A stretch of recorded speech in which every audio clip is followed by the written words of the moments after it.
pastor Raúl con nosotros. Aleluya, Jesús. Damos un fuerte aplauso a Jesús.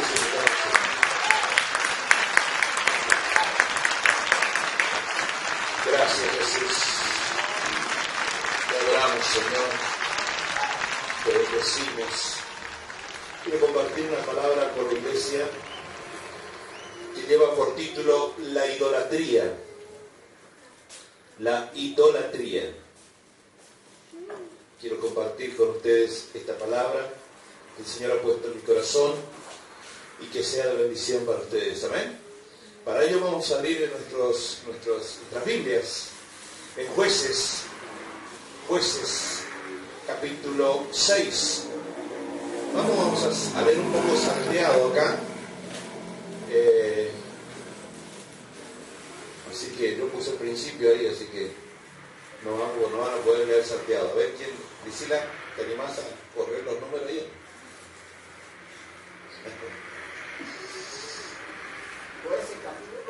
Jueces capítulo 6, verso 1. Vamos a leer salteado. Por eso digo, una vez que yo digo otro versículo, buscamos acá en los versículos, ¿sí? Y ponemos en esos versículos. Bueno, dice Jueces capítulo 6, verso 1: los hijos de Israel hicieron lo malo ante los ojos de Jehová, y Jehová los entregó en mano de Madián por 7 años. ¿Sabes correrlo? Acá. Bueno. Y Jehová los entregó en manos de Madián por 7 años. Y la mano de Madián prevaleció contra Israel y los hijos de Israel por causa de los madianitas. Se hicieron cuevas en los montes y cavernas y lugares fortificados. Pues sucedía que cuando Israel había sembrado, subían los madianitas y amalecitas y los hijos de Oriente contra ellos, subían y los atacaban. Vamos a saltar el versículo 11 ahora. Sí. Dice así: y vino el ángel de Jehová y se sentó debajo de la encina que está en Ofra, la cual era de Joás Abieserita. Y su hijo Gedeón estaba sacudiendo el trigo en el lagar para esconderlo de los madianitas. Y el ángel de Jehová se le apareció y le dijo: Jehová está contigo, varón esforzado y valiente.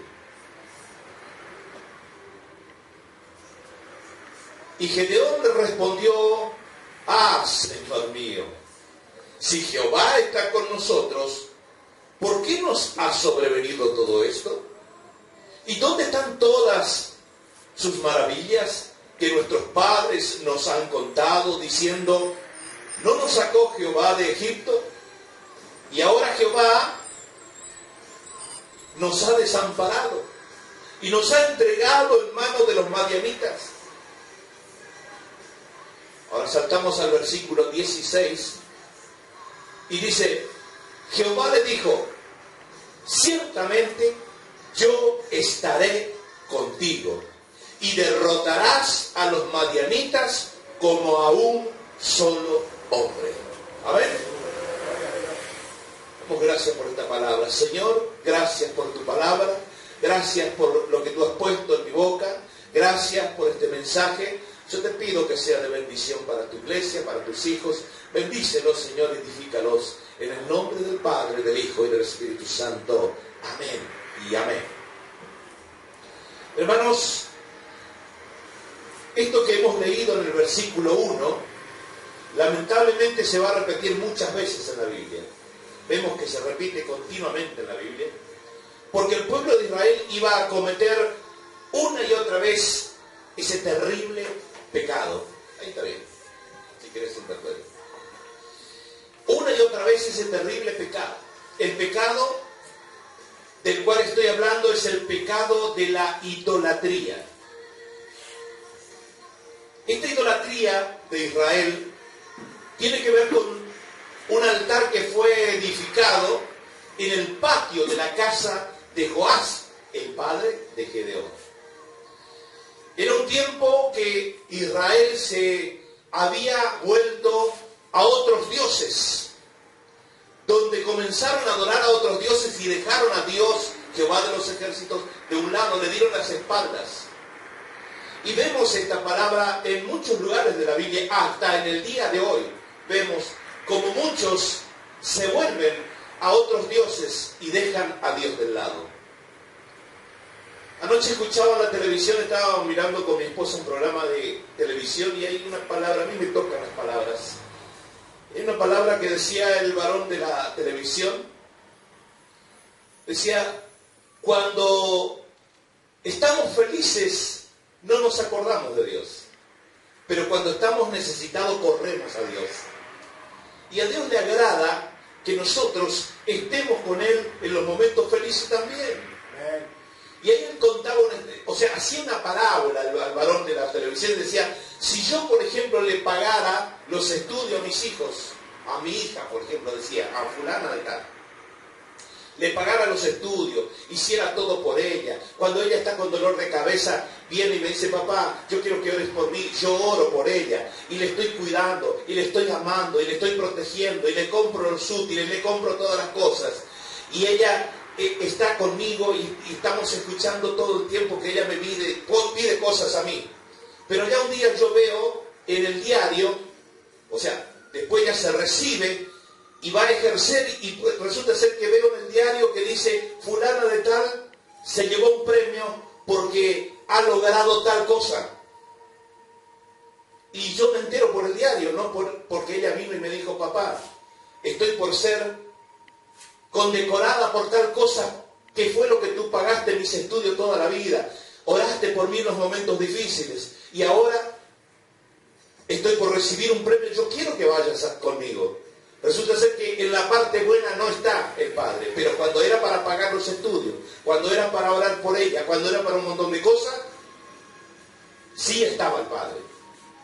Pero cuando estaban los momentos de felicidad, no le llamó al Padre. Y yo creo que Dios es así.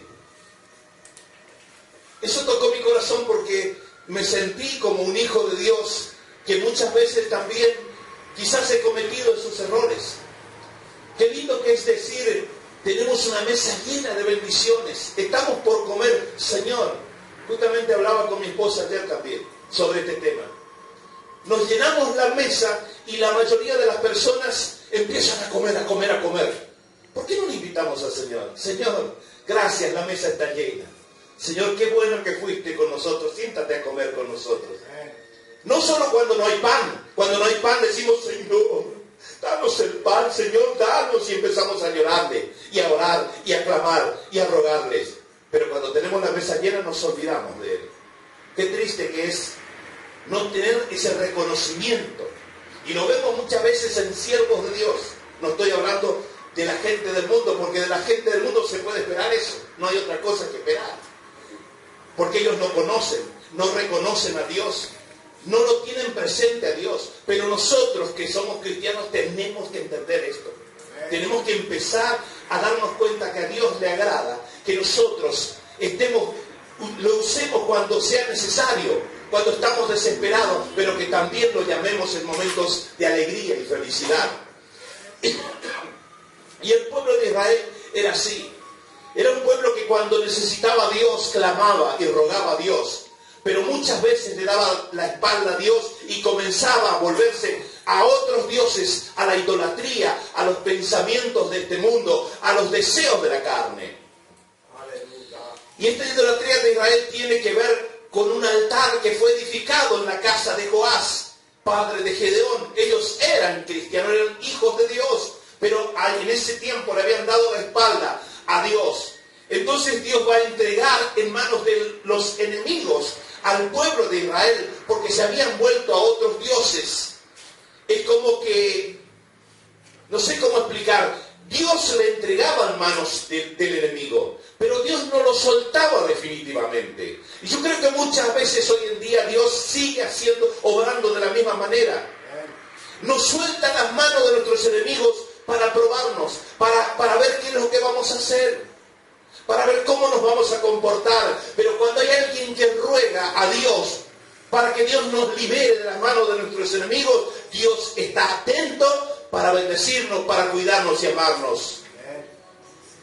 Y Dios había entregado al pueblo en las manos del enemigo, pero no era como que le había soltado, como que le hubiera abandonado. No, era como que le había prestado. Yo creo que la palabra más justa sería prestar.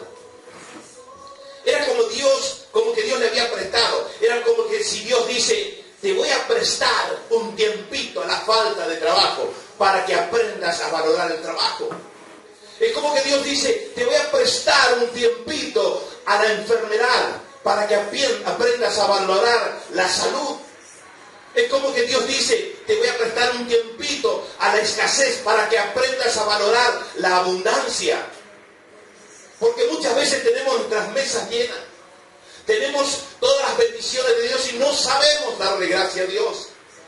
Pero cuando estamos necesitados, corremos a sus pies y venimos a rogarle. Y muchas veces Dios nos tiene que entregar en manos de la escasez para que aprendamos que necesitamos de Dios en los momentos difíciles, pero también tenemos que adorarle, glorificarle y agradecerle en los momentos de abundancia. Bendito sea el nombre de Dios. Entonces Dios les está entregando en carácter de préstamo al pueblo de Israel a sus enemigos. Le está entregando diciendo, yo te lo presto por un tiempo, Satanás. Yo lo voy a dejar por un tiempo en tus manos. Pero ojito, ya vendré por él, porque mío es.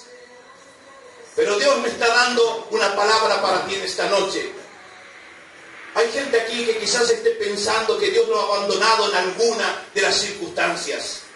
Pastor Aranda, yo estoy sufriendo hace mucho tiempo. Pastor Aranda, yo estoy sufriendo una enfermedad hace muchos años. Pastor Aranda, yo sufro mucho hace muchos años. Pero Dios te dice en esta noche, alguien ha clamado por tu vida y Dios está viniendo a tu encuentro a liberarte. En esta noche Dios viene por ti. Dios te está diciendo a los enemigos de tu vida, que te han cercado, que te han aprisionado, devuélvame a mi hijo, a mi siervo, a mi sierva, devuélvame, tráigamelo. ¿Quién quita tus manos sucias, Satanás, de la vida de mi hijo y de mi hija? Porque yo vengo a rescatarlo. Aleluya. Bendito sea el nombre de Dios. Es como que Dios le estuviera dando riendas sueltas a su pueblo Israel. Es como que Dios dice, tú eres mía. Cuando naciste no valías nada. Estabas sucia en tu propia sangre.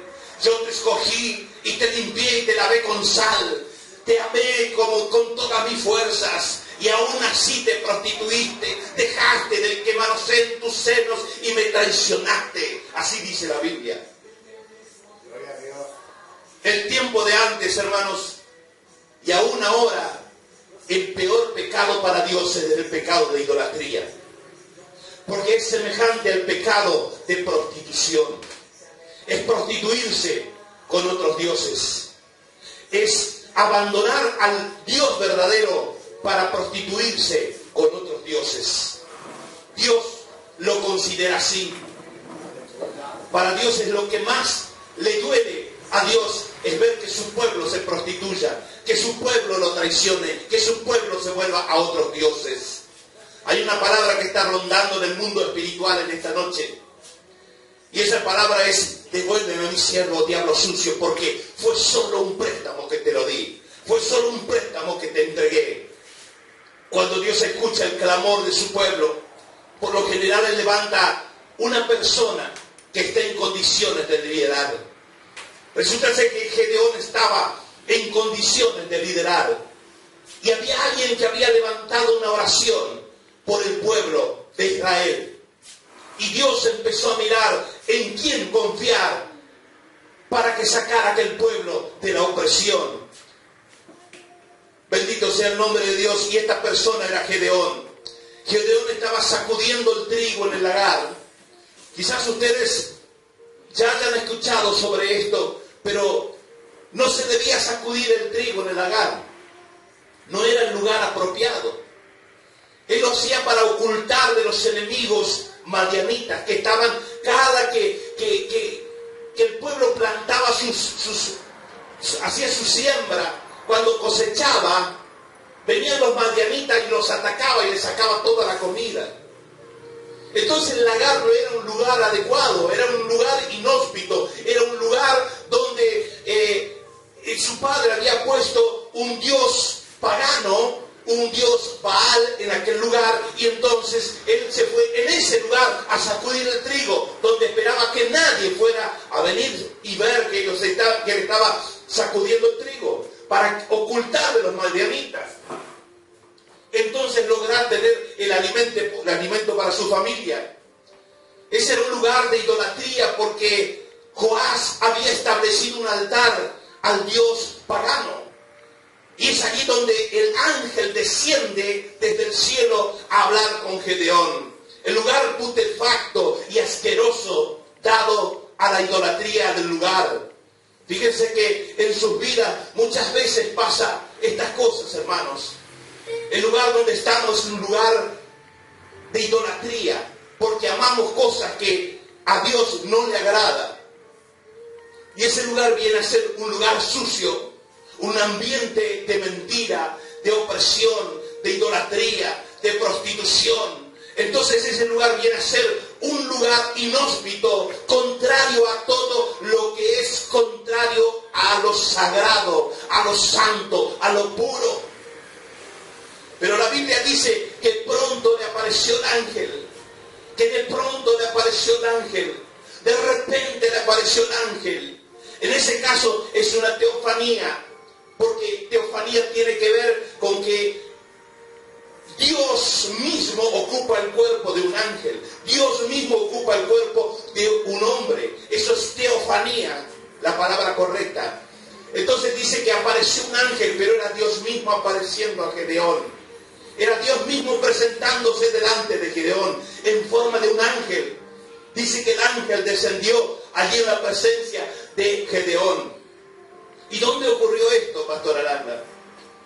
En el patio del altar de Baal, en el medio de la idolatría, allí en el medio de lo putrefacto, en el centro de la podredumbre, en una atmósfera pecaminosa, dentro de un ambiente de prostitución, dentro de la casa misma de Baal.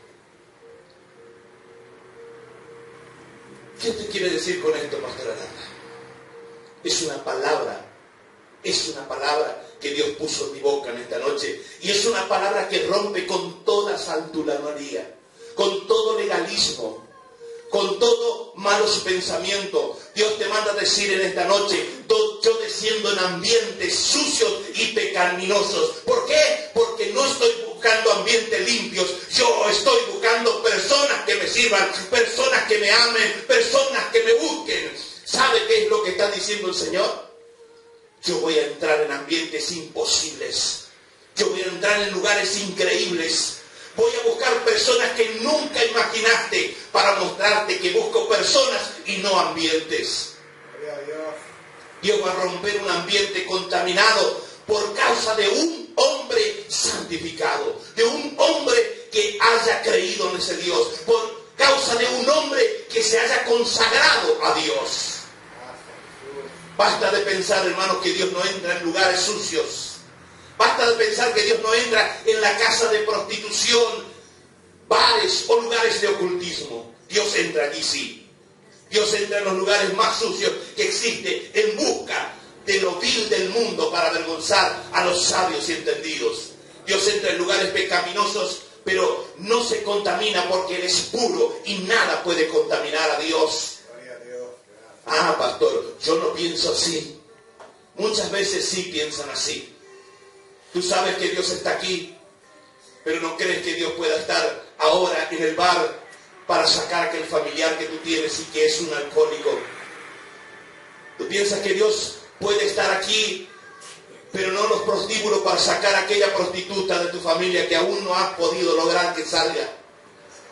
Porque uno cree que en el ambiente de un bar, de un prostíbulo, Dios no está.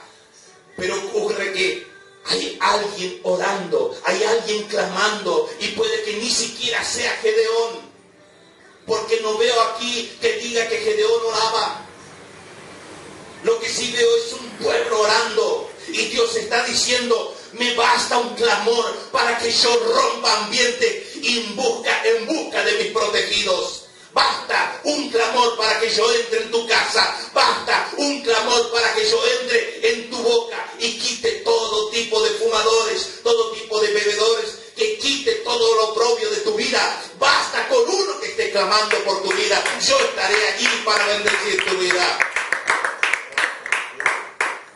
Si Dios cuenta con gente así, yo creo que aquí está el pueblo que realmente ora y que busca a Dios para que Dios mueva su mano. Dios le aparece y le dice, varón esforzado y valiente, Dios está contigo. Y él contesta así. Gedeón le responde, Señor, si Jehová está con nosotros, ¿por qué nos sobrevino todo esto? ¿Y dónde están tus maravillas que nuestros padres nos han contado diciendo, no nos sacó Jehová de Egipto? Y ahora Jehová nos ha desamparado y nos ha entregado en manos de los madianitas. Gedeón estaba quejándose, le estaba diciendo verdades, le estaba diciendo cosas que él no entendía. Él decía, yo no entiendo, Señor. Yo no entiendo porque aquí me han hablado mis padres que tú eres un Dios grande y poderoso, que tú nos has sacado de Egipto. Pero ¿dónde está ese Dios que me predicaron? Que ahora estamos de esta manera, estamos sufriendo de esta manera. Ahora fíjese que Dios no estaba hablando al pueblo. Dios estaba hablando con él, con Gedeón. Dios le dijo, Dios está contigo. No dijo, Dios está con el pueblo. Dios, yo, Jehová, estoy contigo, le dijo. Y esa es la costumbre que tenemos muchas veces nosotros, hermanos. Buscar testigos falsos, dicen por ahí. Nosotros no creemos así. Resulta ser que es él el que no cree así, pero dice nosotros, ya involucra a otras personas para poder certificar lo que él está diciendo. Muchas veces vemos personas obrando de esa manera. Cuando no queremos hacernos responsables de lo que pensamos, decimos, todo el mundo piensa lo mismo que estoy pensando yo. Todo el mundo piensa que las cosas no son así, y es él el que está pensando así. Pero le echa la culpa a todo el mundo. Y era lo que estaba diciendo Gedeón. Estaba queriendo decir Gedeón de esta manera. Lo que él estaba queriendo hacer era hablar por todo el pueblo y no por él mismo. Porque Dios le dijo, yo estoy contigo, pero él empezó a hablar, sí, pero mi pueblo es tal cosa. Era con él la conversación, no con el pueblo. Pero Dios le habla de esta manera. Le dice así, ciertamente yo estaré contigo. No dijo, estaré con el pueblo, estaré contigo y derrotarás a los madianitas como a un solo hombre. Lo que Dios está diciendo es, no, Señor, yo estoy contigo. Si voy a salvar al pueblo, va a ser porque te voy a usar a ti. Va a ser porque voy a usar tus manos para salvar al pueblo. Eso era lo que estaba diciendo Dios. Porque yo no estoy diciendo que estoy con todos. Lo que estoy diciendo es que estoy contigo. Esa es la palabra de Dios. Lo que parece es que Gedeón no está convencido. Él no está entendiendo la situación. Oh, mi Dios. Cuando Dios levanta a una persona, hermanos, cuando Dios levanta a una persona en tiempos de crisis, es porque está queriendo usar su vida. Está queriendo usar su vida. Bendito sea el nombre de Dios, porque Dios está viendo que tus oraciones son fieles y verdaderas. Amén. Bendito sea el nombre de Dios.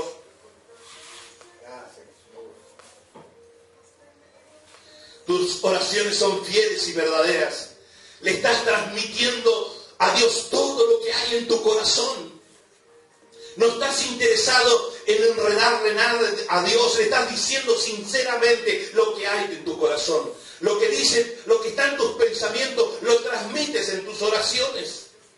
Y aquí Gedeón transmite exactamente lo que hay en su mente y en su corazón. Él le dice exactamente lo que está pensando.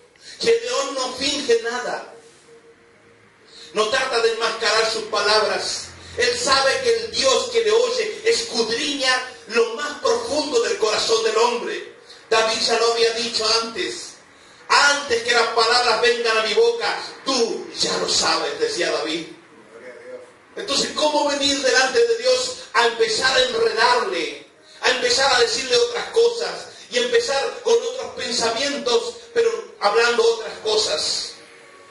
Pensando una cosa, pero diciendo otra. Gedeón no estaba obrando de esa manera. Gedeón estaba transmitiendo exactamente lo que había en su corazón. Él estaba transmitiendo y diciéndole a Dios exactamente como estaba pensando.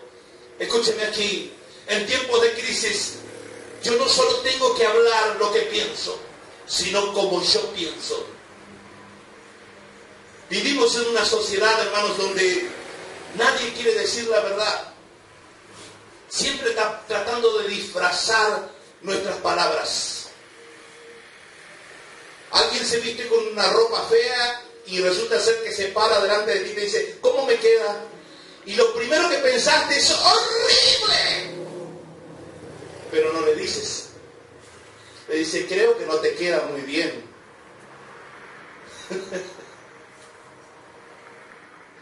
No le decimos la verdad. El problema es que nosotros queremos transmitir en nuestras oraciones de la misma manera. Queremos venir delante de Dios de la misma forma, tener un pensamiento, pero hablar de otra forma. Y a Dios eso no le agrada. Dios nos está diciendo, no confundas el reino de los cielos. Aquí no es una sociedad de hipócritas. Aquí yo no escucho lo que tú hablas. Yo escucho lo que tú piensas, dice Dios. ¿Quién es Gedeón? ¿Es una persona valiente? ¿Es una persona valiente? No.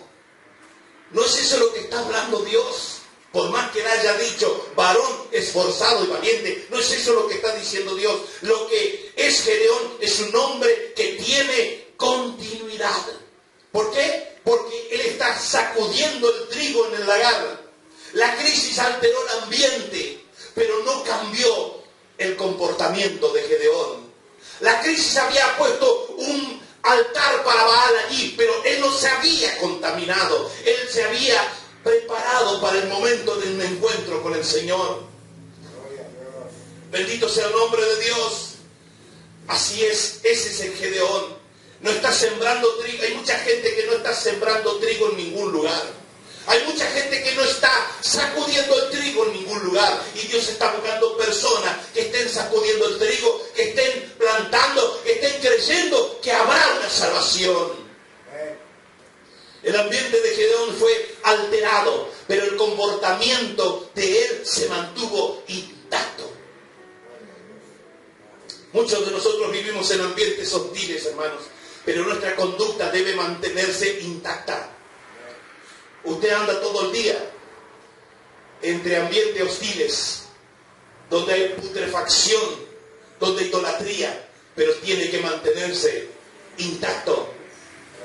Mis hijos acá, mi hija, compañero, yo, trabajamos en un lugar donde el ambiente es hostil, donde hay idolatría, donde hay pensamientos inicuos, donde las palabras no son las más apropiadas, pero tenemos que mantenernos intactos y puros, santificados. Gedeón es una persona extremadamente leal. Lo que él está diciendo a Dios con estas palabras es, Dios, yo no estoy totalmente convencido. No puedo entender. Las cosas para mí son totalmente distintas. Muchas veces nos arrodillamos delante de Dios y queremos engrupirle a Dios, diciendo, Señor, sí, yo te entiendo, Señor. No, cuando lo entiendas, díselo, Señor, yo no te entiendo. No sé qué está pasando, ¿por qué puede estar pasando esto, Señor? Y orar con las palabras que están saliendo de tu pensamiento. No que tú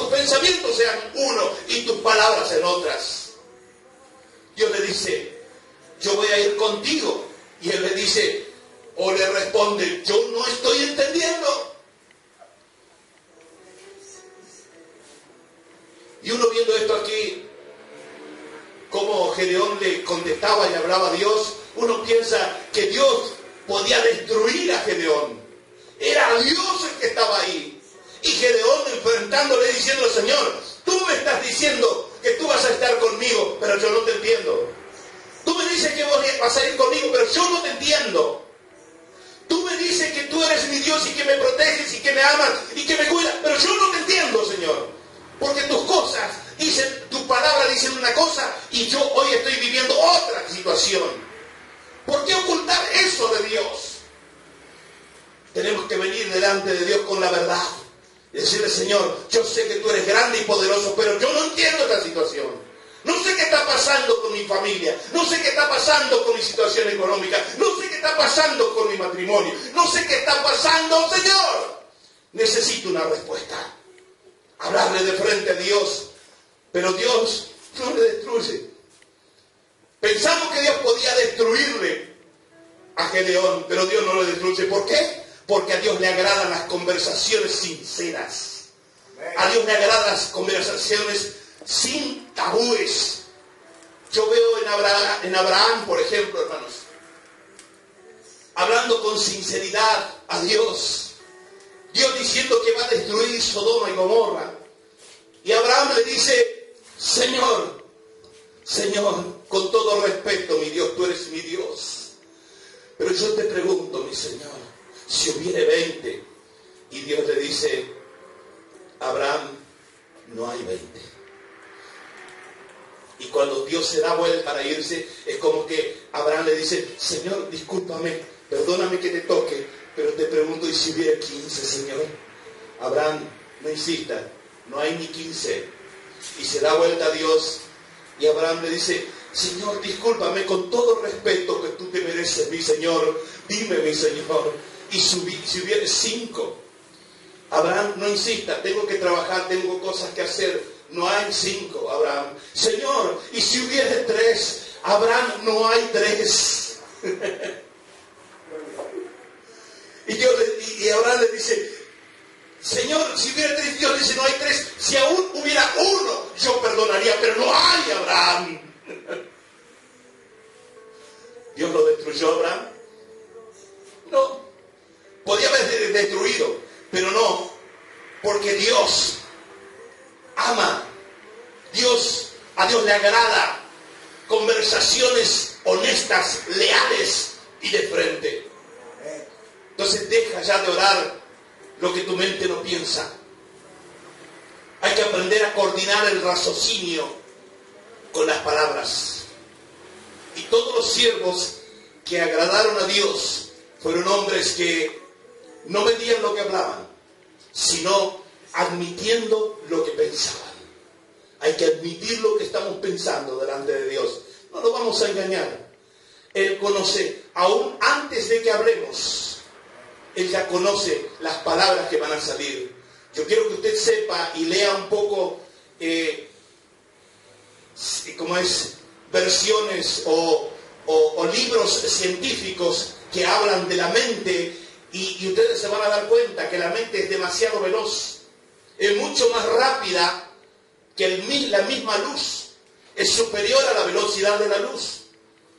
Nosotros pensamos mucho más rápido de lo que hablamos. Cuando queremos hablar y expresar lo que dicen nuestros pensamientos, muchas veces no coordinamos. ¿Por qué? Porque nuestro pensamiento fue más rápido que las palabras que estamos diciendo. Nosotros cuando pedimos perdón, ya hace mucho tiempo que ya habíamos pedido perdón mentalmente, porque nadie habla sin haber pensado antes. Cuando hablamos es porque ya hemos pensado. Cuando pedimos perdón es porque antes ya lo habíamos pedido perdón en nuestros pensamientos. Amén. Hay mucha gente que no le gusta orar porque no logran mantener una concentración en sus oraciones. Y se arrodillan a orar y dicen, ay, no sé, yo no sé orar. No sé orar. Me arrodillo y no sé, y estoy orando y cuando me doy cuenta estoy pensando otra cosa. Porque no logra coordinar lo que está pensando con lo que está hablando, con lo que está diciendo. Es necesario comenzar a cambiar nuestras actitudes delante de Dios, hermanos. Arrodillándonos como si estuviéramos por ser juzgados, más o menos. Venimos delante de la presencia de Dios y arrodillarnos con toda sinceridad, con toda humildad, en actitud humilde y hablando verdades. Arrodillarnos delante de la presencia de Dios y no empezar a cambiar nuestras actitudes. Muchas veces le decimos, Señor, te amo, pero nuestros pensamientos están en la comida. Señor, yo necesito de ti, pero estamos pensando en lo que vamos a hacer mañana. No coordinamos los pensamientos con la forma de hablar, de orar o de expresar nuestras palabras. Y Dios quiere que coordinemos el raciocinio y empecemos a coordinar con las palabras, lo que pensamos con lo que decimos. Gloria a Dios. Gracias. Y tú le preguntas a Dios, ¿por qué las cosas no me salen bien, Señor? Y Dios te dice, es porque no estás siendo extremadamente sincero conmigo. No me estás diciendo lo que realmente piensas. Por eso las cosas no están saliendo bien. Tus palabras no están sincronizadas con tus pensamientos. Si hay cosas que no te agradan, dile la verdad a Dios. Dile, no estoy convencido, Señor. No me agrada esto. Dice la Biblia, si estás alegre, adora al Señor. Si estás triste, ora. Queremos venir ante Dios con sinceridad. Muchas veces tenemos que decirle a Dios, Señor, yo estoy con tanta bronca. Si pudiera yo le mataba, Señor. Hay que decirle la verdad. Dios te puede quitar ese odio, ese rencor de adentro. Dios puede limpiar tu vida. Señor, me siento incapaz de decirle la verdad. Sí, muy lindo la palabra, leemos la palabra y decimos, soy más que vencedor en Cristo que me fortalece. Podemos leerle, pero en algún momento decirle, Señor, pero me siento incapaz. Solo lo puedo en Cristo, pero en este momento estoy acéfalo, Señor. No tengo a nadie. Jesús está conmigo, pero yo me siento solo, Señor. No sé qué pasa. Clamarle al Señor con sinceridad y con verdades en nuestra boca. Comenzar a sincronizar nuestras palabras con lo que realmente hay en nuestro corazón y Dios va a entrar en nuestras vidas para ayudarnos. Entonces, ¿qué es lo que Dios hace? Él rompe ambiente contaminado, pero no es por cualquiera, no es por cualquiera. Él se mete en lugares contaminados por alguien que es verdadero, por alguien que es fiel, que habla con Dios con sinceridad. ¿Quién era Gedeón? Gedeón era chiquito, pero era valiente. Vamos a ponernos de pie. Podemos seguir en esta noche, pero se hará muy largo. Solo quiero decirle que Gedeón era el más chico de todas las tribus. Gedeón era el más chiquito. Gedeón pensaba, decía, ¿quién? Dios me va a tener en cuenta. Dios me va a estar mirando seguramente, jamás. Imposible que Dios me esté mirando. Que Dios tenga algo para mí. Pero sus actitudes habían llegado al corazón de Dios. Era un hombre que no le importó que el enemigo estaba cerca. Si tenía que esconderse para sacudir el trigo, hacía con tal de lograr la victoria. Y tenía un corazón sincero, y tenía un vocabulario sincero. Venía delante de Dios con verdades. Venía delante de Dios a decirle lo que realmente sentía en su corazón. Dios te está llamando en esta noche a ser sincero, a ser sincera, a buscar a Dios con el rostro limpio, sin máscaras, sin mentiras, sin cosas que no agradan a Dios. Cuando le digas las verdades que siente tu corazón a Dios, Dios va a empezar a responder tus oraciones. Dios va a empezar a tocar tu vida. Dios va a empezar a entrar en tu familia. Va a empezar a actuar sobre aquellas cosas que están pidiendo. Amén. Bendito sea el nombre de Dios. Cerramos nuestros ojos en esta noche.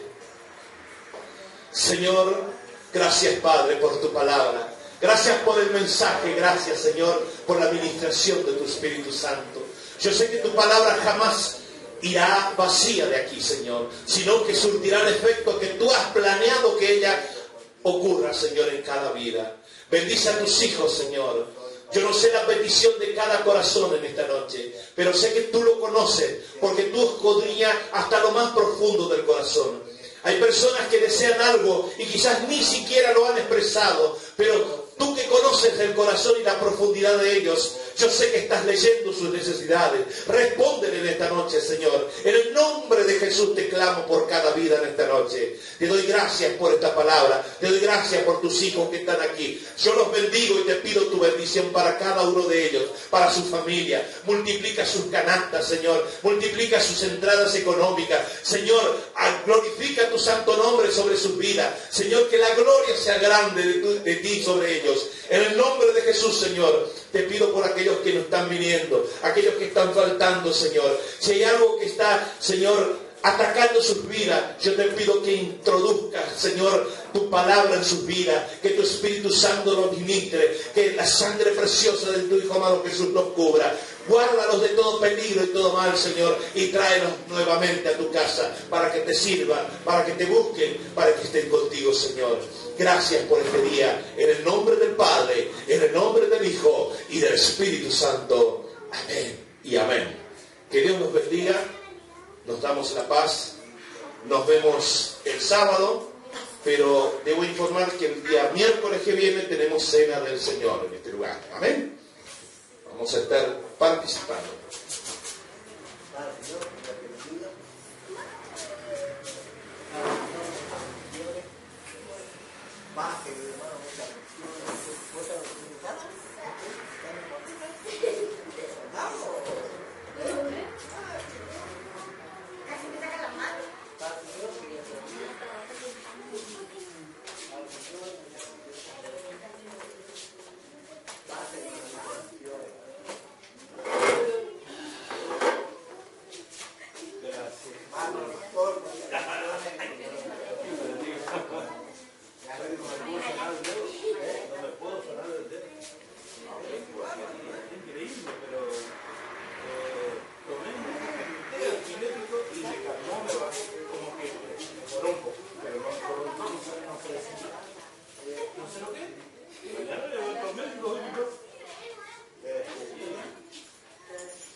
prendido? ¿Está prendido? Le dijiste que hablaste, ¿no? Sí, le dije, sí. ¿Está apagado?